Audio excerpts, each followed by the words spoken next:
Hi, this is Brad Linder with Liliputing, and this is the Acer Aspire R11. It's an 11.6-inch notebook with a touchscreen display and a price tag of around $400 or less.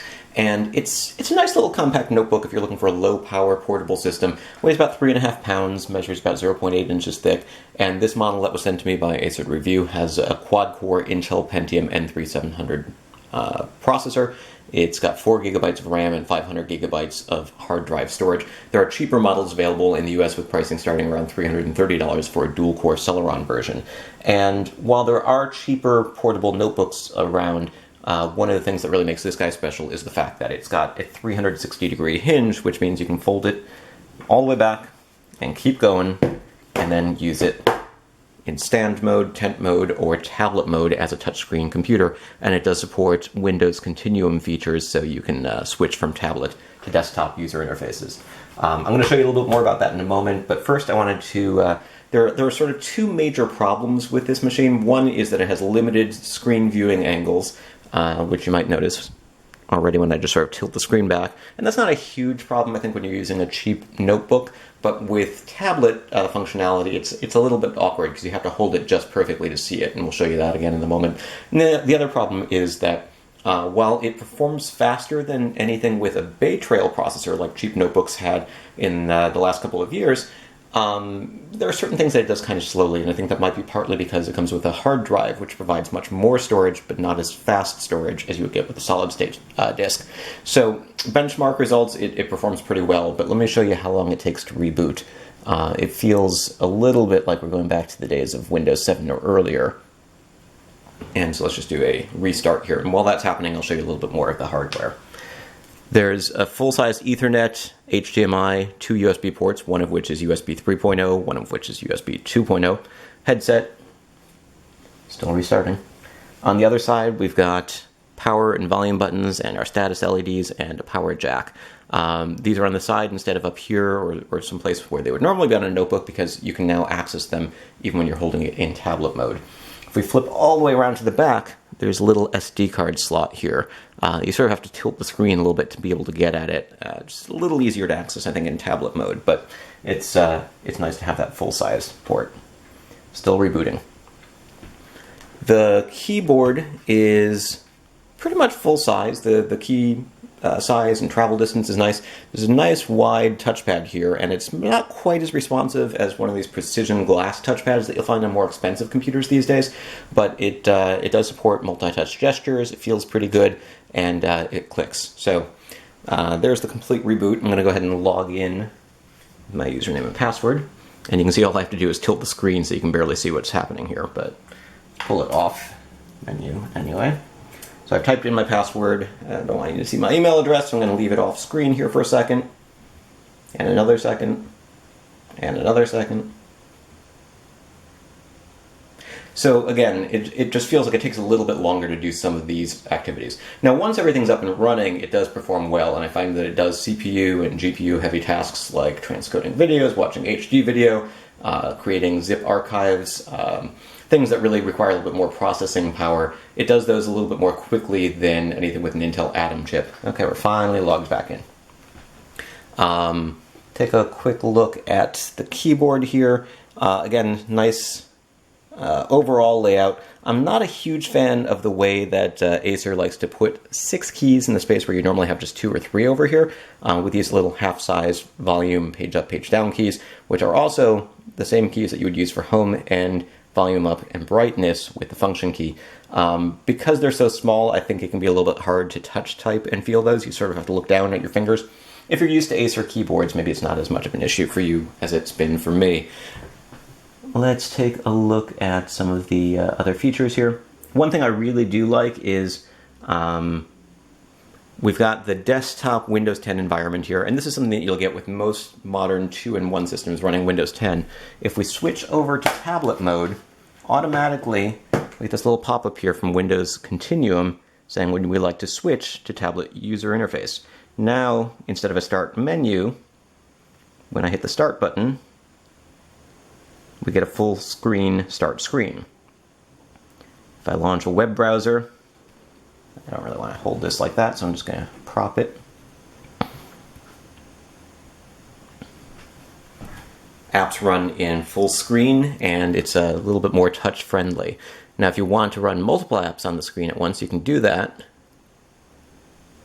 by dragging to the side, and then we've got the desktop over here. If we had another app, we could go ahead and run it in that window. So let's go ahead and just bring up weather. You can see the screen does wobble a little bit when I touch it. So we've got the Edge web browser, we've got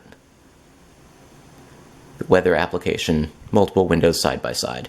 Now when I switch back to desktop mode, it will automatically make these run in windowed modes so that you can sort of move them around. But before we do that, I want to again show you the viewing angle issue, which is as you tilt it back, it can be really kind of hard to see.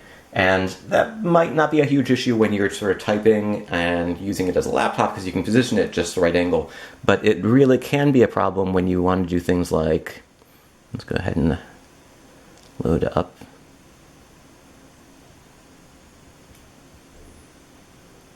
Read ebooks, watch videos, do other things when you're holding this in your hands. So I'm going to launch the Kindle application, for instance. And you can see here that when viewed directly, colors are okay. I mean, it's not the brightest, but it's okay. But when you tilt it back, suddenly everything becomes almost impossible to see. When you're actually reading books, the text sort of goes through the same problem. So it's a little bit difficult to see at an angle. When viewed straight ahead, it's not so bad. And if this were a 1 pound device, it wouldn't be that difficult, or 1 pound or less. But it weighs about 3.5 pounds, making it fairly light for a notebook, but heavy for a tablet. Another thing is if you're not a lover of screen bezels, you notice that there's an awful lot of them here.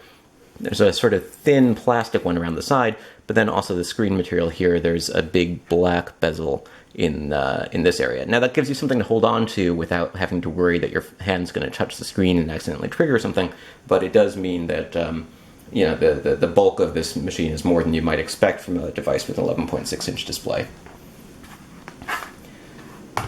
Switching back to notebook mode, change the user interface, and now all of our windows can be resized and moved around. And we can run desktop style applications. I'm going to go ahead and load Chrome because I'm logged in.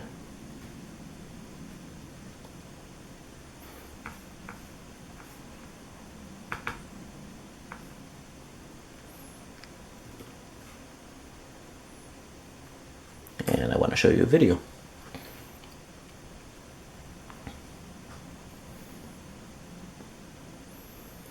So let's bring up a video here. And turn on the volume. Hi, this is Brad Linder with Liliputing, and this is the And let's go ahead and brighten the screen a little bit. which is an 8-inch Windows tablet with an optional... So we've got full screen video. Again, looks okay when viewed directly.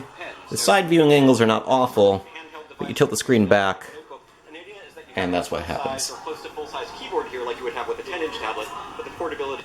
So it's got a touch screen, it's got a tablet mode, it's nice to have that option, but if you're going to be spending $400 on this device and you're only going to wind up using it in laptop mode, well, you could probably save money by getting something different. Acer does offer their Aspire Aspire 1 Cloudbook line of machines.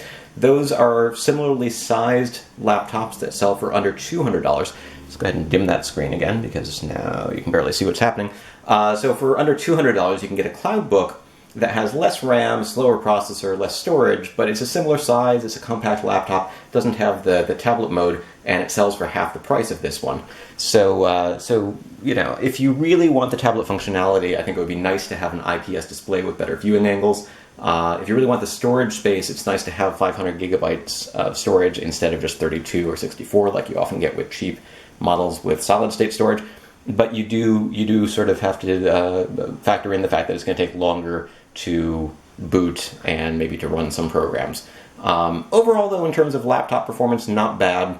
Tablet performance, it works, but the viewing angles really sort of make it less fun to use. Another thing I should probably point out here is that it is a fanless system. The Pentium N3700 processor is a 6-watt processor, doesn't generate a ton of heat, so you can use this thing without having to worry about that. There are speakers, which are reasonably loud for laptop speakers here on the bottom. And that is a look at this little guy. It gets around 6 to 8 hours of battery life in my testing, and it comes with this power adapter, which is reasonably compact. I mean, it's not exactly as small as a smartphone power adapter, but for a laptop charger, it's not bad.